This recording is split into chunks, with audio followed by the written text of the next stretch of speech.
Olá, amigos.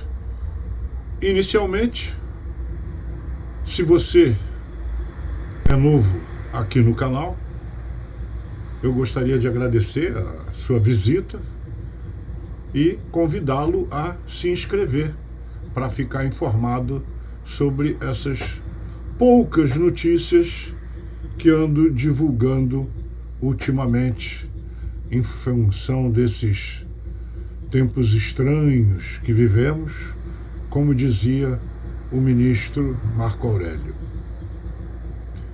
Por outro lado, se você já é inscrito no canal, eu gostaria de dizer que é uma honra e um privilégio muito grande em tê-lo sempre trocando essas ideias, porque eu sempre leio aquilo que vocês escrevem. Tiroteio no Rio, isso é comum, passei a noite toda ouvindo rajada de metralhadora. Mas sempre leio aquilo que vocês escrevem aí nos comentários, então eu digo que é sempre um prazer muito grande tê-los a bordo dessas minhas pequenas notícias. Deixa eu rodar a vinheta habitual. E se você não é inscrito no canal, aproveite, se inscreva. Se já é inscrito, não se esqueça de deixar o seu like ou dislike.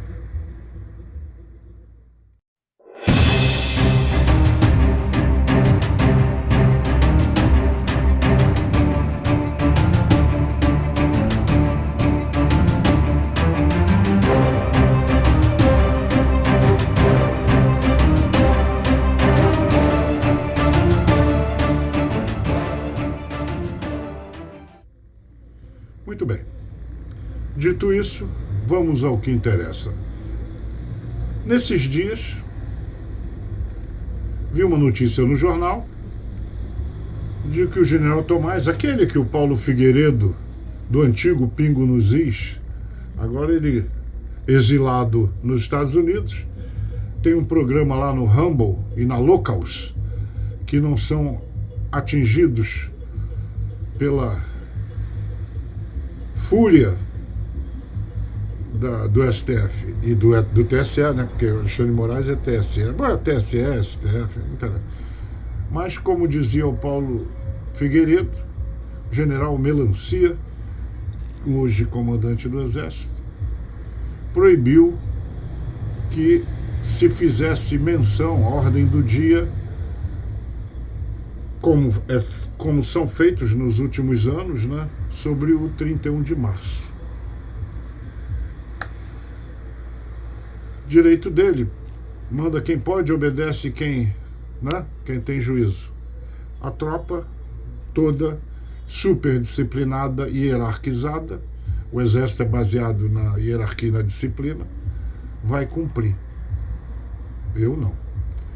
Então, desde o dia que ele anunciou isso, eu passei a dar notas daquilo que eu me lembro, já que eu sou aspirante de 65. Então, vivi 64, ainda aluno do primeiro ano, e depois Revolução Estudantil de 68, 70 do Oicode, 70 e pouquinhos, Guerrilha do Araguaia. Vivi, acompanhei tudo isso e muito mais. Então, eu decidi, e você pode fazer o mesmo, me imitar, né? Coisas boas a gente copia. Eu comecei a... Minha memória já né? 77, vou para 78 anos. A minha memória já não é lá mais essas coisas.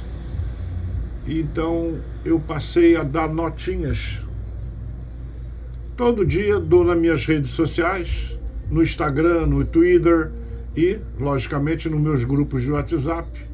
Dou notinhas sobre o que aconteceu, principalmente o que aconteceu antes de 64, né? Porque a turma vivia dizendo que eles lutaram para a redemocratização do Brasil. Balela. Essa história de lutar contra a ditadura, não sei o quê, tudo isso surgiu depois da anistia, quando os covardes começaram a voltar para o Brasil e a ganhar fortunas se dizendo injustiçados e terroristas.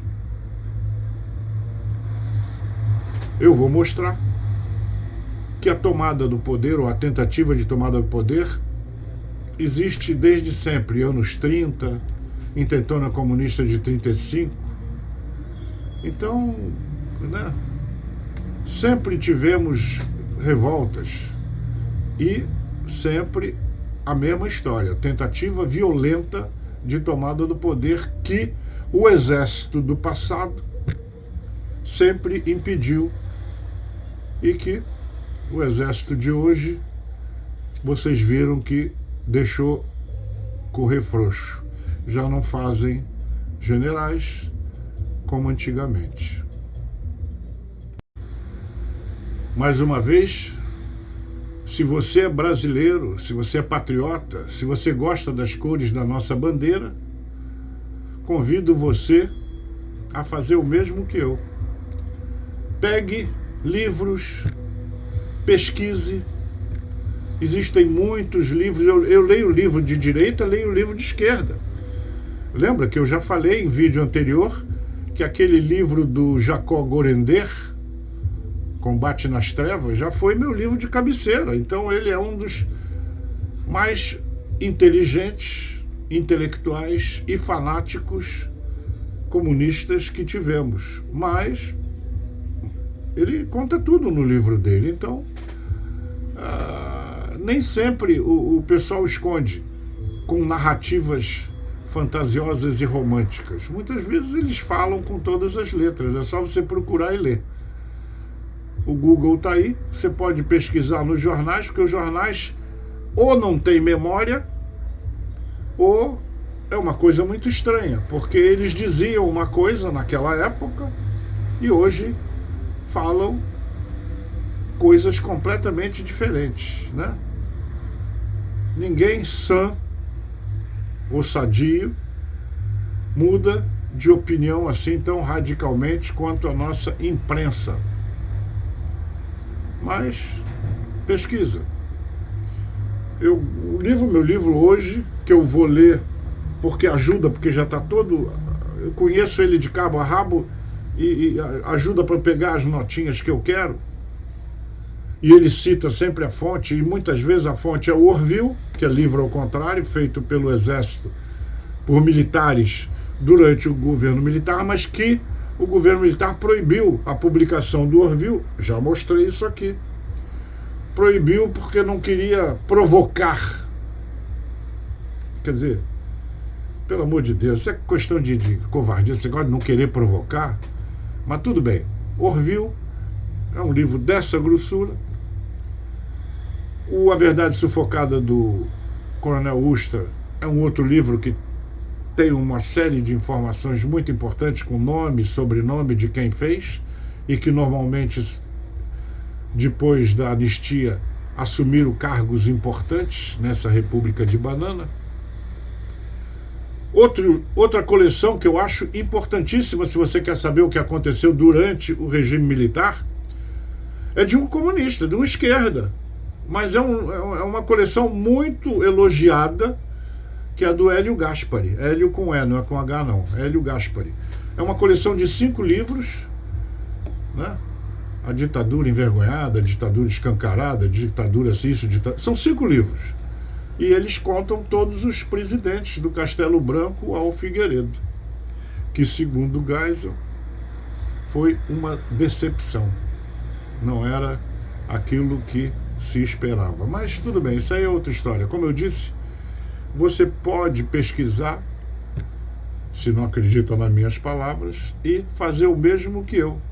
Então, já que o Exército não pode fazer a ordem do dia é um texto alusivo a uma determinada data. Então, nós, em vez de fazermos a ordem do dia, vamos fazer o mês. A ordem do mês, ou seja, a cada dia vamos dar uma nota, porque ajuda o pessoal mais novo. Você vê, 64, eu tenho a impressão que o atual comandante do Exército, o General Tomás, devia ter 4 anos. Então, ele não sabe nem do que eu estou falando. Aliás, também ele não está nem interessado nisso. Vamos lá. vamos ver as notinhas que eu tenho dado para os meus grupos de WhatsApp, para os meus amigos do Instagram e também, logicamente, no Twitter, onde eu alcanço o mundo inteiro. Apesar de que meus textos estão todos em português, português do Brasil. Muito bem, então vamos começar. Separei 9 notinhas dessas que eu dei. Hoje é ainda sábado, dia 4. Tem uma nota aqui, a última de cortar a cabeça, que eu só vou dar amanhã, né, nas redes sociais. Mas, de qualquer forma, dia 4. Já separei 9 notinhas, estão no lucro. Faça o mesmo. Ah, não sei se eu já disse, não estão em ordem cronológica, né? Fui vendo aquelas que eu gostava mais e colocando, não estão em ordem cronológica. Então tem coisa de depois de 64 e coisa de muito antes de 64, tá? Tudo a seu tempo. Vamos ver a primeira aqui que eu coloquei nas minhas redes sociais. Você sabia que foi a igreja que escolheu para Marighella o local para iniciar a guerrilha do Araguaia? Há muita coisa que você não sabe sobre a Revolução de 64. A CSP, quer dizer Agrupamento Comunista de São Paulo, era conhecido mais como Ala Marighella. E realmente, Frei Beto e outros beneditinos. É beneditino? Não sei se eles são beneditinos. Me dá um segundo aqui que eu vou conferir no livro. Tudo a gente tem que ver, que essa turma que está ouvindo. Eu falei beneditinos, são dominicanos. Tá? Convento dos Dominicanos na rua Caiubi, 126, no bairro de Perdizes, em São Paulo. Vários religiosos aderiram ao ACSP. Já mostrei que a C é a Ala Marighella. Frei Oswaldo Augusto de Rezende Júnior liderou várias reuniões congregando frades dominicanos que se interessavam por política. Participavam dessas reuniões, entre outros, Frei Carlos Alberto Libânio Cristo, o famoso Frei Beto.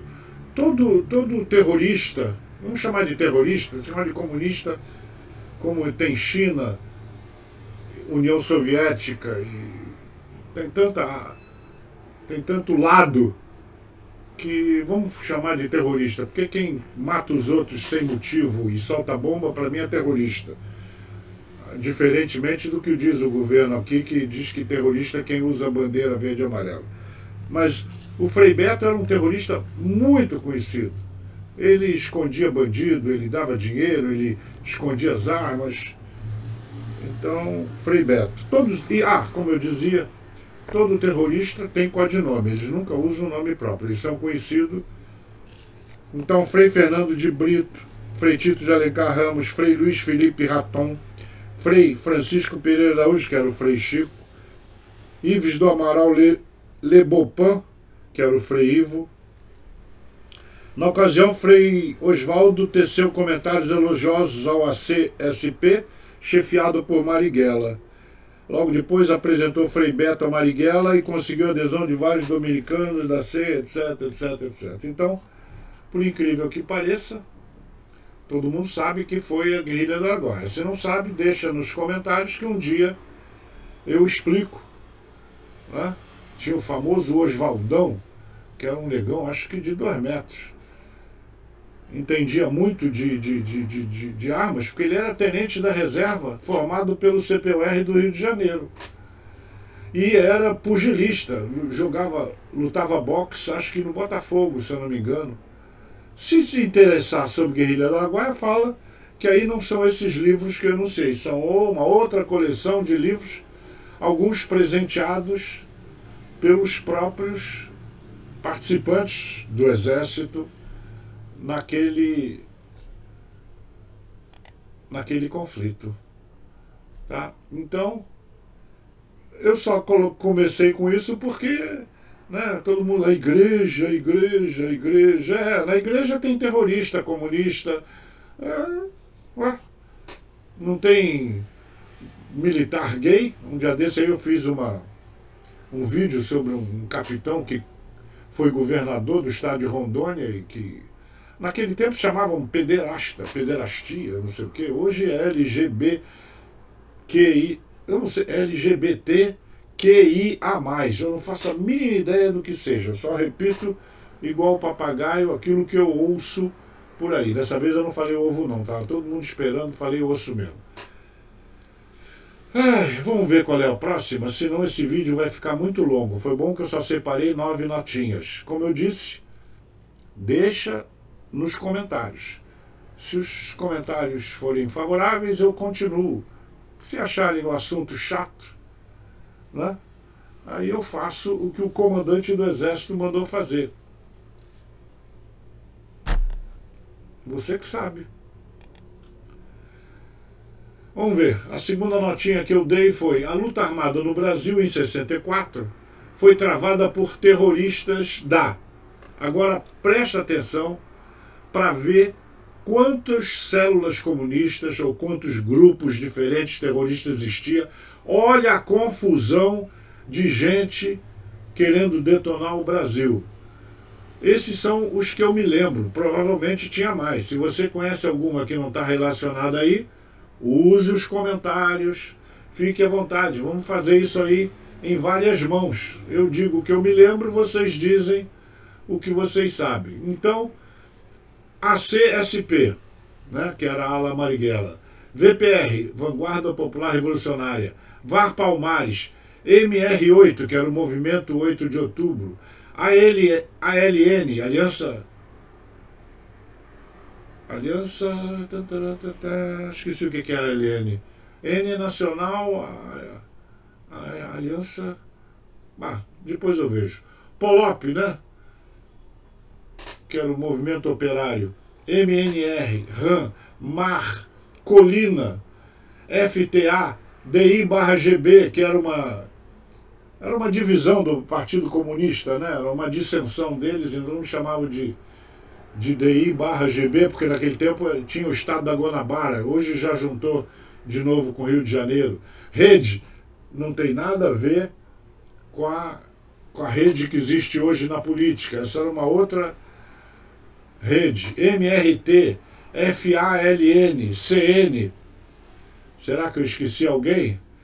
Você pensa que era contra a ditadura? Não. Era para implantar o que conseguiram agora sem luta. Então, vocês veem que tinha muita sigla, era gente que vinha do PCB, depois PCdoB, depois tinha um PCB revolucionário, que é o PCBR. Amigo, não era fácil, não era fácil. E, como vocês vão ver, a mídia, até hoje ela diz que era contra a ditadura e chamava de ditadura o governo militar, que vocês vão ver que não era ditadura. Tinha um congresso atuante, tinha tudo, não tinha nada de ditadura. Apenas a eleição era indireta, era uma forma de eleição válida. Em vários países do mundo se faz eleição indireta, não tem nada a ver uma coisa com outra. Cumpria a Constituição, acho que era de 46, se eu não me engano, então estava tudo vigindo, portanto não era ditadura, era um governo duro, militar. E vocês, por que é duro? Era duro porque vocês viram a quantidade de inimigo, a quantidade de grupos terroristas. O Castelo Branco, ele não queria ficar, ele assumiu a pedido do povo e não sei o que, lá para o dia 15 de março, então, se fosse golpe, ele ia assumir logo no 1º de abril. Não, foi lá no 15 de abril que ele assumiu, sei lá, depois eu vejo, conversamos depois sobre... mas é fácil. É fácil. É fácil, quer saber quando ele assumiu? Vamos procurar aqui. Então, aqui na Wikipédia, você vê que a Wikipédia foi escrita por esquerdistas, porque chama de golpe, né? Humberto de Alencar Castelo Branco foi um militar e político brasileiro. Foi o 26º presidente do Brasil, o primeiro no período da ditadura militar. Então, quando chama de ditadura, a gente já sabe que é a esquerda que está falando, tendo sido um dos articuladores do golpe militar de 64. Então nós militares sempre falamos em contragolpe e eu vou explicar depois por quê. Quando fala em golpe, a gente sabe que é a esquerda. E como eu disse, ele começou em 15 de abril de 64. Foi até 15 de março de 67.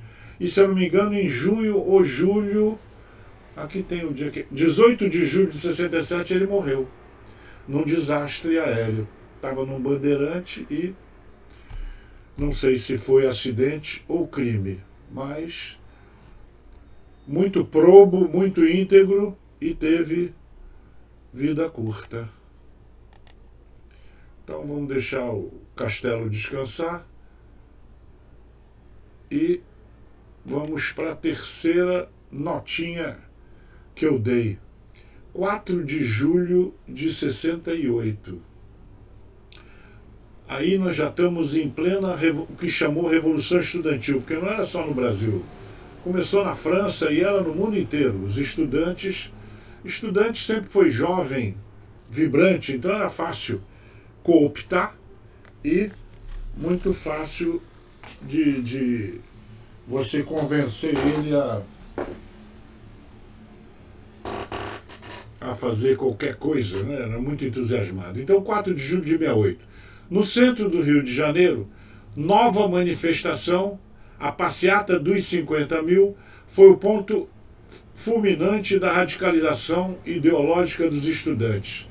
No final da manifestação, postados em frente à Central do Brasil, provocavam os soldados que faziam guarda ao prédio do Ministério do Exército, gritando: só o povo armado derruba a ditadura.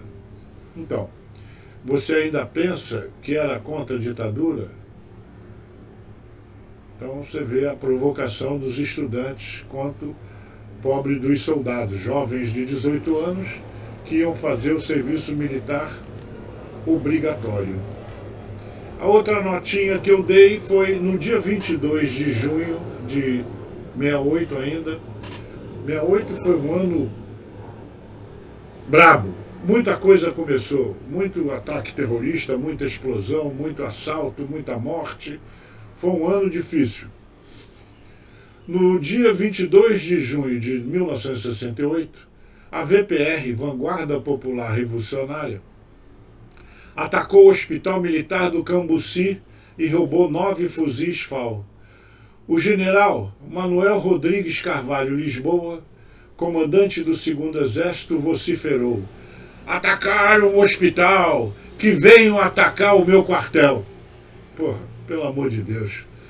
Devia ter ficado calado. 4 dias depois, os terroristas, audaciosamente, o atenderam e explodiram um carro-bomba no QG de Ibirapuera que matou o soldado Kozel. 26 de 6 de 68, soldado Mário Kozel Filho. É muito triste. Tem uma nota que eu li aí nas redes sociais, dizendo que a Dilma fazia parte da VPR. Não, ela não fazia. Ela era da Colina, era de outro grupo. E que eu me lembro, o que ela fez foi assaltar o cofre de uma amante que o governador Adhemar de Barros tinha aqui em Santa Teresa. Né? Acho que tinha 2 milhões, o que era dinheiro para chuchu na época, 68. E ela nunca disse o que ela fez com o dinheiro. Então, é fake que ela tenha participado da morte do Kozel, o que não muda absolutamente nada. O Cuca, Kika, ele tinha um apelido, não me lembro qual era. Se quiserem, deixa a nota aí. Eu esmiuço, eu estou querendo dar aquelas notinhas, não estou querendo explicar muito. Mas o que eu posso dizer é o seguinte: o soldado Kozel era filho de um mecânico. Ele tinha um oficina, o pai dele estava juntando dinheiro para dar de presente, faltava 6 meses para o soldado da baixa. Então o pai estava juntando dinheiro para montar a primeira oficina para o filho que sonhava em ter uma oficina mecânica. Eu me lembro na época que o carro era uma Rural Willys. Vocês nem sabem o que é, mas era um carro fabricado no Brasil pela Ford. Era uma Rural Willys escura, com 50 quilos de dinamite. O soldado ainda, quando ele bateu no muro, não sei o que lá, ainda chegou perto achando que era um problema de trânsito, foi ver se tinha alguém ferido quando o carro explodiu e ele despedaçou. Aliás, a explosão afetou 300 metros, né? Teve um diâmetro de alcance de 300 metros, então teve muitos outros militares feridos. Agora ele foi completamente despedaçado. Então era assim que agia a esquerda, que depois ganhou muito dinheiro dos otários como você e eu, que pagam impostos, né? Então eles diziam que tinham sido perseguidos pela ditadura. Gente, ninguém perseguiu ninguém para botar bomba e matar o soldado Kozel. Bota isso na sua cabeça.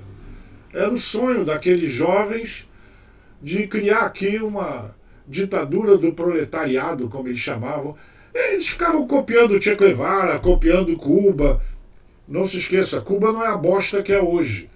Cuba, naquele tempo, ganhava mais de $1 bilhão da União Soviética. A União Soviética ainda era poderosa e dava muito dinheiro para a Revolução de Cuba para que ela espalhasse, era interesse da... Né, havia aquela disputa entre Estados Unidos e União Soviética, né, que eram as potências naquela época. E, logicamente, colocar um negócio comunista ali nas Bahamas, em frente aos Estados Unidos, em frente à Flórida, era o sonho do pessoal da União Soviética. Por isso que eles injetavam dinheiro, encorajando Fidel e o Che Guevara a levarem essas revoluções a toda a América Central e Latina. Então, estuda, porque tudo isso, como eu disse, tem na internet. Não é difícil você encontrar essas coisas. Vamos ver qual foi a próxima notinha. Por que que os militares de ontem, olha que eu faço essa diferença, eu sou de ontem, não sou de hoje não. Por que que os militares de ontem chamavam o governo militar de contragolpe? Porque já havia um golpe em marcha com dinheiro de Cuba, que eu já disse que é da União Soviética, se aproveitando da bagunça criada no governo Jango. Jango, com o seu cunhado Brizola, que era governador do Rio Grande do Sul, estavam fomentando indisciplina, um monte de bagunça, e o pessoal da esquerda, vários grupos, como eu já mostrei aqui nesse canal, aqui há pouco, vários grupos se aproveitavam dessa bagunça reinante para fazer o seu golpe. O exército conseguiu identificar e fez um pouco antes. Daí que, quando você tem um golpe em andamento e vem um outro golpe e se contrapõe a ele, você chama de quê? Contra-golpe. Isso é um problema de inteligência. Se você tem mais de 2 neurônios, o Tico e o Teco, você consegue entender isso. Não confie na narrativa da esquerda, porque a esquerda sempre conta tudo ao contrário. Aliás, por falar em ao contrário, você vê que o governo de ódio, a gasolina era 4 e pouco. Agora o governo do amor, né, já subiu para 6 e não sei quanto, quase R$7, porque eles precisam de mais impostos para poder roubar mais. Continuando a leitura. O governo Castelo Branco iniciou-se a partir da escolha do Marechal para presidente em eleição indireta. Então não foi golpe. O Congresso se reuniu e votou. Eleição indireta realizada em 11 de abril de 1964. E o governo se estendeu até 67, como eu já mostrei. General Tomás, nos dias de hoje, chama de golpe mesmo, como ele tem chamado aí, né? Para puxar o saco do Lula, não sei o quê, ele chama de golpe, por isso que ele proibiu que se falasse no contragolpe ou na Revolução de 31 de março. Então, quando o cara chama de golpe, eu já te disse o que que é, né? Então, vamos lá. Sexta notinha. A pátria tudo se deve dar e nada pedir, nem mesmo compreensão. Siqueira Campos. Olha, essa história dos 18 do Forte é lindíssima. Convido vocês a pesquisarem e procurarem. Tem na internet, farta documentação. Forte Copacabana, os 18 que partiram para a morte, pegaram a bandeira do Brasil, cada um cortou um pedaço, guardou e foi morrer ali nas praias de Copacabana. Vamos ver o que mais tem escrito aí. O tenente de artilharia, minha arma, Antônio de Siqueira Campos, teve papel relevante na revolta do Forte Copacabana, 1922, os 18 do Forte, quando desempenhou as funções de comandante dos 18 do Forte, no levante de São Borja, já em 1924, e também na coluna Prestes, de 24 a 27, e fez parte ativa na conspiração da Revolução de 1930. Você vê, ele é um tenente. E naquela época houve muitas revoluções, é um período que ficou conhecido como o tenentismo. Então, não é general que faz as revoluções, é o pessoal de baixo. A próxima notinha que eu dei foi: é desconhecimento, memória fraca ou conveniência classificar de golpe o que na realidade foi apenas a interrupção de um processo revolucionário de tomada de poder pelos comunistas, iniciado antes de 1960 e intensificado no governo Jango. Já expliquei por quê, porque a bagunça e a indisciplina reinante. O historiador Jacob Gorender, não sei se é Gorender ou Gorender, eu leio como Gorender, do Partido Comunista Brasileiro Revolucionário, PCBR, em seu livro Combate nas Trevas, intitula o capítulo 8 de Pré-Revolução e Golpe Preventivo. Então você vê que o próprio escritor comunista e brabo, né, PCBR, quer dizer, Partido Comunista, o revolucionário, que quer quanto mais cedo melhor, é no peito ou na marra, como é que eles diziam, depois eu vejo isso. Mas eles não tinham a paciência que tiveram agora.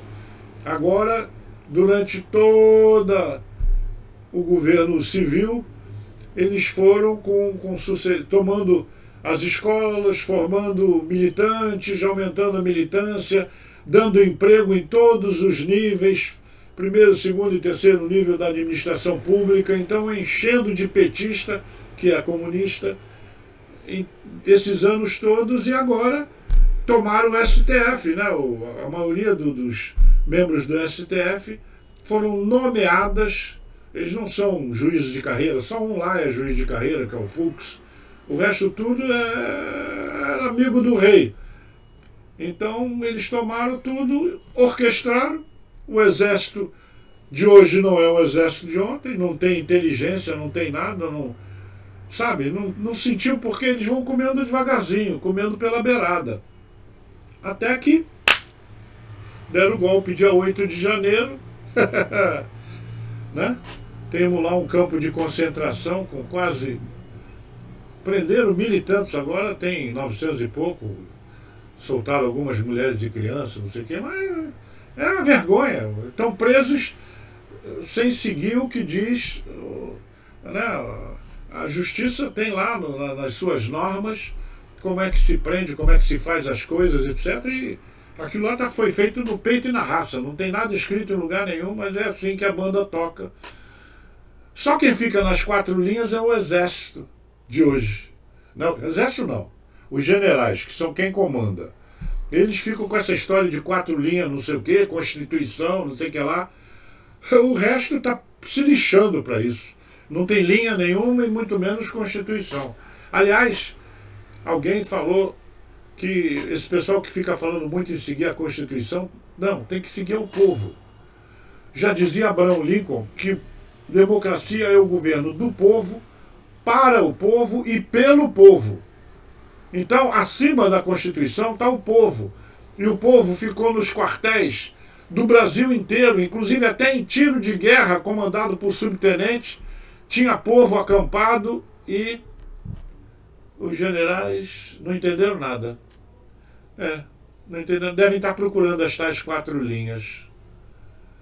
Eu não gosto de criticar muito, porque eu tenho muitos amigos, inclusive no alto comando, e eu sei que eles ficam tristes quando eu falo, mas, pelo amor de Deus, o RDE do meu tempo, não sei nem se existe ainda, dizia que transgressão disciplinar, isso é o artigo 13.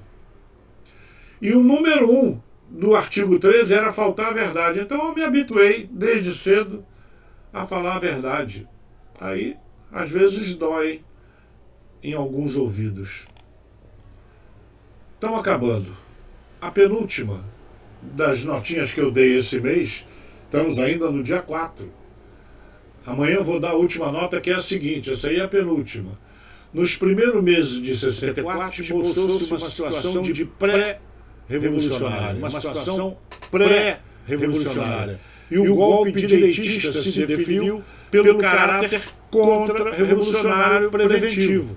A classe dominante e o imperialismo tinham sobradas razões para agir antes que o caldo entornasse.